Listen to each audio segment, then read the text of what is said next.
അപ്പൊ ഇന്ന് കുറേ സന്തോഷവും കുറച്ച് സങ്കടവും നിറഞ്ഞൊരു ദിവസമാണ് കേട്ടോ. അപ്പൊ രാവിലെ തന്നെ വാമി റെഡി ആയിട്ടുണ്ട് കേട്ടോ. വാമിനെ ഇന്ന് ഫസ്റ്റ് ടൈം സ്കൂളിൽ ചേർക്കാണ് കേട്ടോ. കുട്ടി രാവിലെ കുളിച്ച് സുന്ദരിയായിട്ട് ഞങ്ങളുടെ തന്നെ അമ്പലത്തിൽ പോയി പ്രാർത്ഥിച്ചു കേട്ടോ.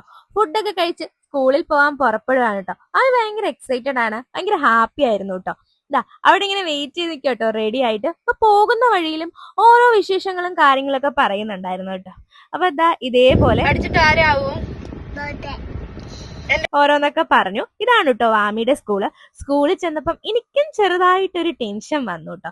സ്കൂളിൽ ചെന്നു, ബാഗൊക്കെ ഇട്ട് ഹാപ്പി ആയിട്ട് എന്റെ കൈയും പിടിച്ചവള് നടക്കുകയാണ് കേട്ടോ. അപ്പൊ ചെന്നപ്പോ തന്നെ വാമിയുടെ ടീച്ചേഴ്സ് വെൽക്കം ഒക്കെ ചെയ്തു കേട്ടോ. അവിടെ ഒരു ഫോട്ടോ സെഷനും കാര്യങ്ങളൊക്കെ ഉണ്ടായിരുന്നു. അവിടെ നിന്ന് കുറച്ച് ഫോട്ടോസും കാര്യങ്ങളൊക്കെ എടുത്തു. എന്താലേ എത്ര പെട്ടെന്നല്ലേ 4 വർഷം പോയത്. 2022 April 7 ഇപ്പൊ കഴിഞ്ഞ പോലാണ് കേട്ടോ എനിക്ക് തോന്നുന്നത്. അപ്പൊ അവിടെ ചെന്നിരുന്നു. അപ്പൊ വാമിയുടെ തന്നെ സീനിയേഴ്സ് ആയിട്ടുള്ള കുട്ടികളുടെ പ്രോഗ്രാംസും കാര്യങ്ങളൊക്കെ ഉണ്ടായിരുന്നു. അവളിങ്ങനെ നോക്കിയിരിക്കുന്നുണ്ടായിരുന്നു. നെക്സ്റ്റ് ഇയർ അവക്കും പാർട്ടിസിപ്പേറ്റ് ചെയ്യാലോ എന്നൊക്കെ ഞാനിങ്ങനെ പറയുന്നുണ്ടായിരുന്നു കേട്ടോ. ഇതാണ് കേട്ടോ വാമിയുടെ ക്ലാസ് റൂം. പിന്നെ അങ്ങോട്ടൊന്നും പറയാനില്ല, കരച്ചിലായിരുന്നു കേട്ടോ. പിന്നെ തിരിച്ചു വരുന്ന വഴിയിൽ ഈ ഒരു കേക്കും വാങ്ങി. അപ്പൊ വീഡിയോ ഇഷ്ടപ്പെട്ടെങ്കിൽ താങ്ക് യു.